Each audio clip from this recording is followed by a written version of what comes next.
Chicago Bears Now is presented by MANSCAPED, and you can get 20% off at manscaped.com when you use that promo code BEARS20 right there on your screen. Go to manscaped.com, promo code BEARS20. That link, that promo code, it'll be in the comments. It'll be in the description. That way, you can get 20% off at checkout with Manscaped. Get the Lawnmower 4.0 and all of their men's grooming products right now. Let's start today's show. Let's get into some better quarterback play. How critical is it this year for Smokin' Jays? It's very critical for the Bears to be successful. They got to get better quarterback play. There's no doubt about that. SB Nation, Windy City Gridiron specifically, has been ranking their most important Bears for this season, and they basically did a combo for number 2 on their list. The combination of Justin Fields and Andy Dalton, a.k.a. the quarterback, saying, hey, you got to play better than Nick Foles and Mitchell Trubisky did last year. Otherwise, this is probably not going to be a team that competes for a playoff spot. This is obvious, right? This doesn't take rocket science. You got to play better at quarterback to make the playoffs. You got lucky last year sneaking in at 8-8. The schedule is tougher this year. There's a decent chance the defense won't be quite as good this year. Dalton and or Fields must be better than what we saw a year ago from Mitchell Trubisky and Nick Foles. Trubisky's raw numbers weren't bad, but against the good teams, his flaws really stood out. We saw that in Week 17 against Green Bay. We saw that in the playoff game against the Saints. Matt Nagy was basically like, I don't trust Trubisky, so I'm not going to let him lose these games. But he was incapable of winning them. That's simply what it comes down to. That's why he's gone. That's why the Bears signed Andy Dalton, and that is why they drafted Justin Fields, because the quarterback play must improve immediately. Like, now. It's got to be better. Now, look, if Andy Dalton's the primary guy, especially early on, you're not going to go from a 6 out of 10 quarterback play to a 9 out of 10, but can you go to a 7.5? Can you get C-plus quarterback play out of Andy Dalton?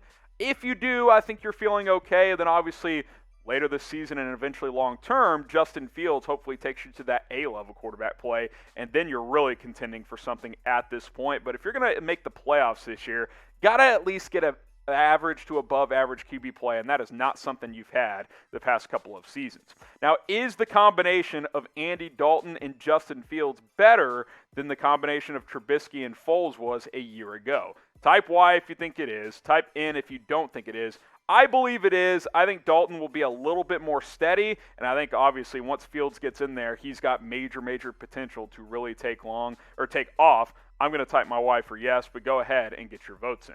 Now, Dalton last year, mixed bag, mixed results with the Dallas Cowboys. Obviously, they have some good receivers there, but that offensive line was a mess. It was a brand new coaching staff, no offseason under Mike McCarthy, so kind of hard to gauge really his play last year. Some ups, some downs. Gave him a chance to make the playoffs late in the year, but then lost in Week 17. Obviously, your long-term guy is Justin Fields. There's no doubt about that. He could be your short-term guy, too. He could be in the lineup as soon as Week 3 or Week 4 if Dalton is just a disaster early on in the season. I'm very high on Fields. I continue to preach that. I think he's going to be very, very good. We got to stay patient, though, because unless the Bears completely shift their plan, he will not be your Week 1 starter. All that being said, though, I think this offense will be better because I think the quarterback play will be a little bit better, even if it's just Dalton. I think he's better than Trubisky and Foles. I also think the O-line's going to be a little bit better. We saw David Montgomery down the stretch last year really take a step forward as well. If guys like Cole Kmet and Darnell Mooney in year 2 continue to make progress also, you've got Allen Robinson back. The offense really shouldn't be worse, right? Like, at worst, it should be the same or a tick better. I think it'll be decently better. Can it be a top 20, 22 offense in the NFL? You get that. You get better defensive play because your offense is playing better. That could be the key to success this season, and obviously it starts with the quarterback position. Who will make more starts in 2021? Type AD for Andy Dalton. Type JF for Justin Fields. This is the time to get your votes in on this one. AD for Dalton or JF for Fields. Now, by the way, we got to talk about Justin Fields' visor game. A couple of photos emerged over the weekend. I wanted to save these for lives. Didn't want to hit them on Monday's show. Look at this visor. This is absolutely electric stuff from Justin Fields, who, by the way, is jacked and clearly ready to go for training camp. He is in very good shape. So I'm excited to see him get after it here in about a week or so as training camp gets set to get going in just a few days. Should be a lot of fun. Hey, this visor game is heat. It's electric. He's probably going to wear that clear visor during the season. I don't think you can wear a colored one. He wore a clear one in college. That's what he's been wearing during OTAs and minicamp as well. But come on, can I get a fire emoji in the chat, in the comments? Let's go. Give me that fire emoji right now if you think Justin Fields' visor game is heat because, hey, if you wear a visor, you're already a G compared to the rest of the competition. You wear an orange visor and you're the Bears quarterback, that's just next level electricity. So drop that fire emoji down in the comments if you agree that Justin Fields' visor game is heat.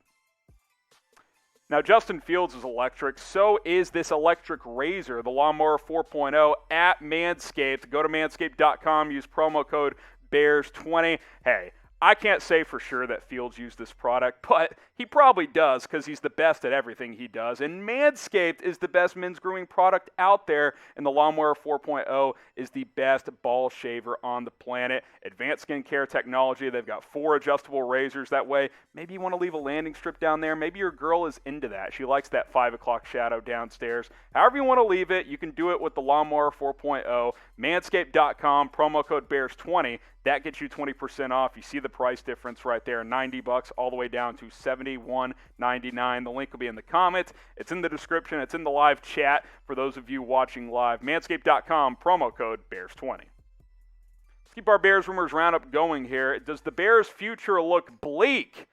This is fake news. I don't really know where this came from ESPN when they put this together. They did like their futures power rankings that they always do, and they kind of project over the next 3 seasons how things are going to look like here for every single team. And they ranked Chicago as the 27th team out of 32.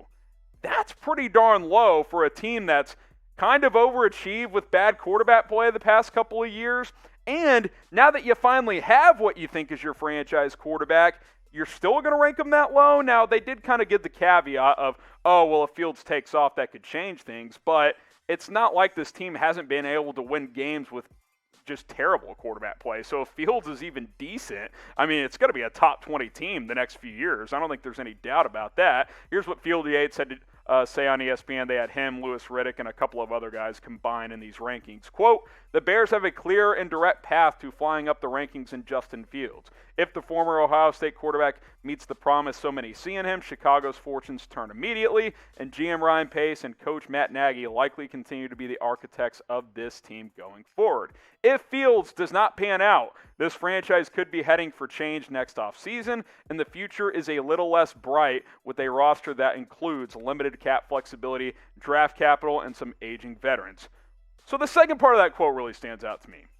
Fields only gets 1 season. That doesn't really make sense to me. I mean, we'll go back to the quote and show you guys. Like, Field Yates literally said, if Justin Fields does not pan out, this franchise could be heading for change next offseason, as in a year from now. So, hey, Justin, good luck. You got this season to prove that you're the guy. Otherwise, it's blow-up time. I don't think that's really realistic or fair, considering he's not even going to start week 1. So, hey, he takes over week 7. You got 10 games. You don't prove it, kid, we're blowing this whole thing up. I don't think that really makes sense. I don't think that's fair. I think 27 out of 32 is ridiculous. Yeah, they've got some aging players, especially on defense, but you're saying it's a bottom 5, 6 team in the NFL. Think of the young guys this team has. You have Tevin Jenkins on your offensive line who's young. Both your guards, Cody Whitehair and James Daniels. You'll have to make a decision on Daniels, but he's a good player. Cole Kmet, Darnell Mooney. Maybe you figure out Allen Robinson, who's still a young player. On defense, Jalen Johnson, Roquan Smith.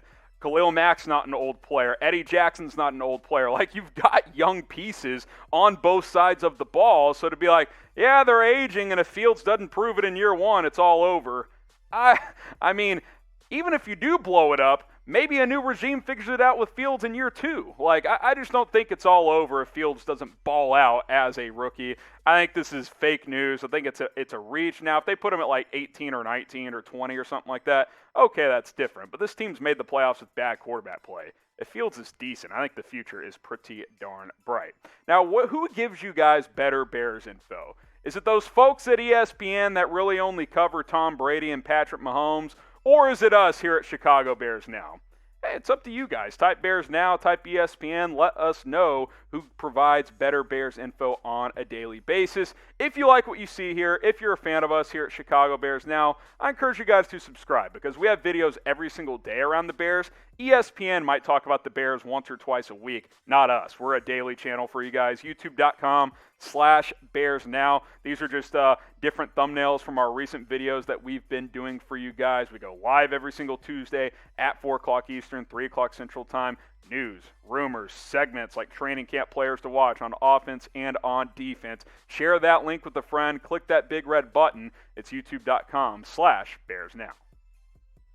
Damiere Byrd, is he the secret weapon for the Chicago Bears?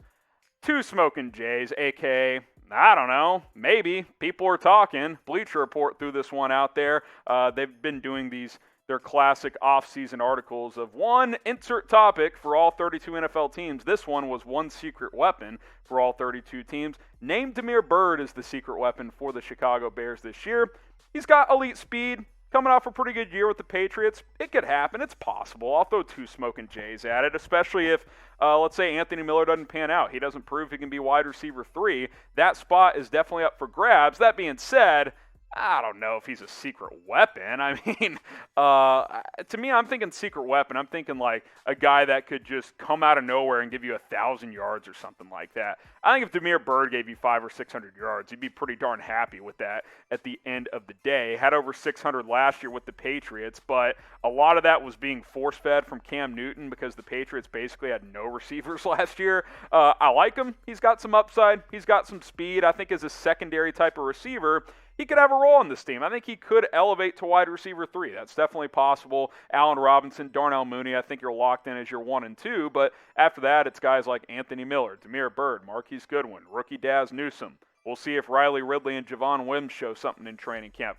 Competition is very much in play here at wide receiver, and Byrd is a part of that. So can't really say he's a secret weapon, but maybe he emerges. I'll throw two smoking Jays at it. If he establishes himself as a real wide receiver 3, then yeah, I guess that could fit the bill as a secret weapon. Who do you guys think could be or is the Bears' secret weapon this year? Get your votes in down in the comments. Could it be a guy like Cole Kmet? That's more of what I'm talking about. Like he was okay as a rookie, then, oh, what if he gives you 600-700 yards and 8 touchdowns this year?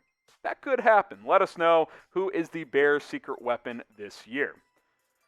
Quickly, here are some key training camp dates before we sign off on our rumors and news portion here. Just a little bit of a timeline. Rookies set to report on July 24th, vets on July 27th, and then that first practice gets underway on July 29th. And then the Bears are one of the teams that will have a joint practice with the Dolphins before they face Miami in the preseason. So there you go. That's a look at the next couple of weeks as training camp is almost here for the Chicago Bears.